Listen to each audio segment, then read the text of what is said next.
വചനം തിരുവചനം. ദിവസത്തിൻ്റെ വിവിധ യാമങ്ങളിൽ വേലക്കാരെ നിയോഗിക്കുന്ന ഇന്നത്തെ സുവിശേഷ ഭാഗത്തിലൂടെ കടന്നു പോകുമ്പോൾ നമ്മെല്ലാം മനസ്സിലാക്കുന്നൊരു കാര്യമുണ്ട്.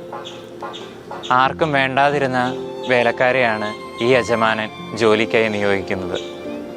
പലപ്പോഴും നമ്മുടെയൊക്കെ ജീവിതത്തിൽ നമുക്കും ചില ചിന്തകളുണ്ടാകാം. എന്നെ സ്നേഹിക്കാൻ ആരുമില്ല എന്നൊരു ചിന്ത പലപ്പോഴും നമ്മുടെയൊക്കെ ഉള്ളിലുണ്ടാകും. എന്നാൽ ഇത്തരം സാഹചര്യങ്ങളിൽ നമുക്ക് പ്രത്യാശ നൽകുന്ന ഒരു സുവിശേഷ ഭാഗമാണിത്. ആരും സ്നേഹിക്കാനില്ലാത്തവരെ, ആർക്കും വേണ്ടാത്തവരെ കൂടെ നിർത്തുന്ന ഒരു ദൈവം നമുക്കുണ്ട് എന്നൊരു ബോധ്യം നമ്മുടെ ഉള്ളിൽ ഉണ്ടാകട്ടെ. എൻ്റെ പോരായ്മകൾക്കിടയിലും എന്നെ സ്നേഹിക്കുന്ന ഒരു ദൈവം ഉണ്ട് എന്നൊരു ബോധ്യം നമ്മുടെ ഉള്ളിലുണ്ടാകട്ടെ. അതുപോലെ ചുറ്റുമുള്ളവരുടെ കുറവുകളൊന്നും പരിഗണിക്കാതെ അവരെയും ചേർത്ത് നിർത്താനും സ്നേഹിക്കുവാനുള്ള കൃപയ്ക്കായി നമുക്ക് പ്രാർത്ഥിക്കാം. ദൈവം അനുഗ്രഹിക്കട്ടെ.